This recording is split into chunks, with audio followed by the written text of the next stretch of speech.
E aí, pessoal? Se você está na área da saúde, sabe que microbiologia e imunologia são a base de quase tudo, né? A ideia aqui hoje é pegar esses assuntos que às vezes parecem um bicho de sete cabeças e descomplicar de verdade, deixar tudo bem mais claro e direto ao ponto. Então, bora lá? E ó, só pra gente começar bem, toda essa nossa conversa está sendo guiada pelo excelente material de estudo da Marcela Aveira. É um guia fantástico que ajuda a botar as ideias no lugar, então é o nosso ponto de partida perfeito. Então, o nosso roteiro é este aqui, ó. A gente começa definindo o básico, depois conhece os principais personagens dessa história, entende como o nosso corpo se defende, dá um foco especial nas bactérias e termina falando sobre a nossa microbiota. Bem direto, né?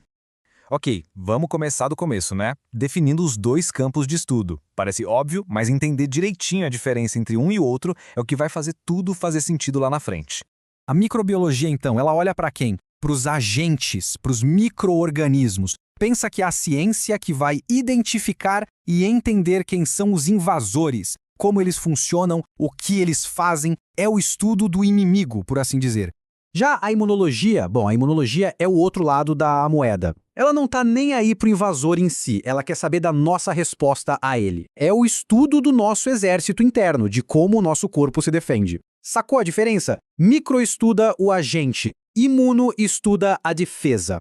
Agora que a gente já separou as coisas, vamos conhecer os vilões mais famosos. E o foco aqui vai ser nas diferenças cruciais entre eles, principalmente entre vírus e bactérias. Isso é super importante. Olha só que legal essa tabela. Ela resume tudo de um jeito muito visual.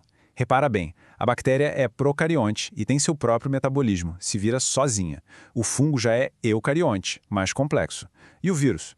O vírus é o diferentão do grupo. Ele é acelular, ou seja, nem célula é, e não tem metabolismo próprio. Essa é a grande virada de chave para entender tudo.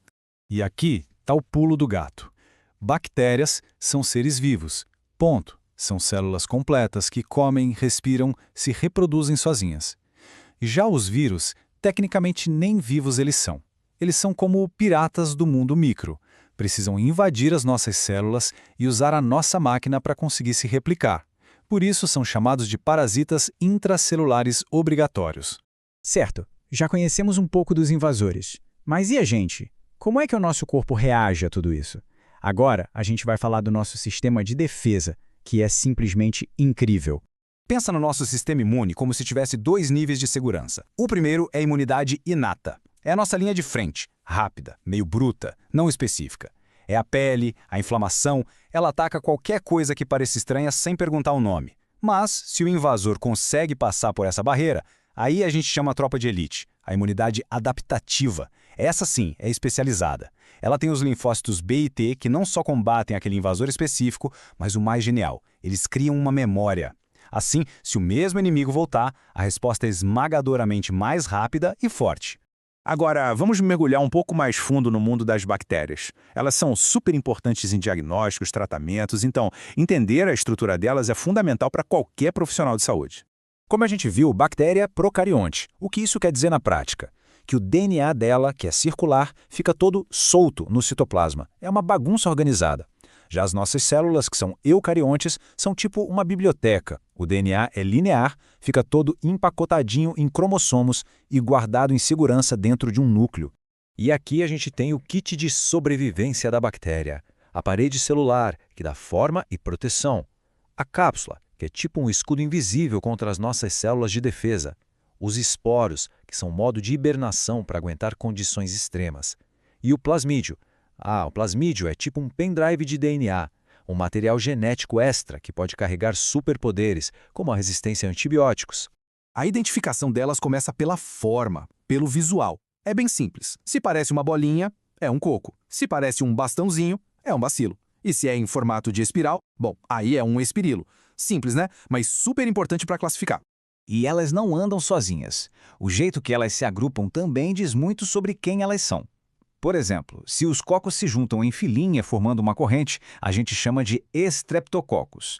Agora, se eles se agrupam todos juntos parecendo um cacho de uva, aí são os estafilococos.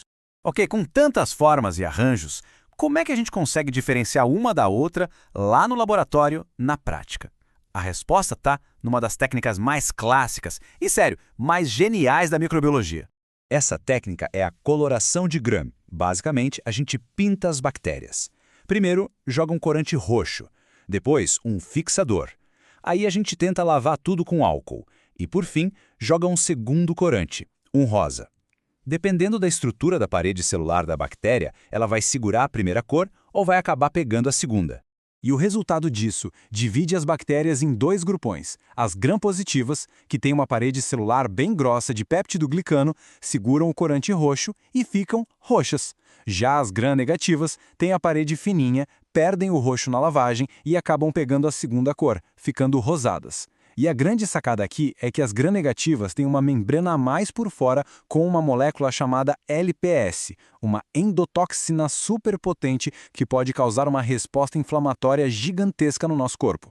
Mas calma aí, essa relação entre a gente e os micro-organismos não é só sobre guerra, invasão e defesa.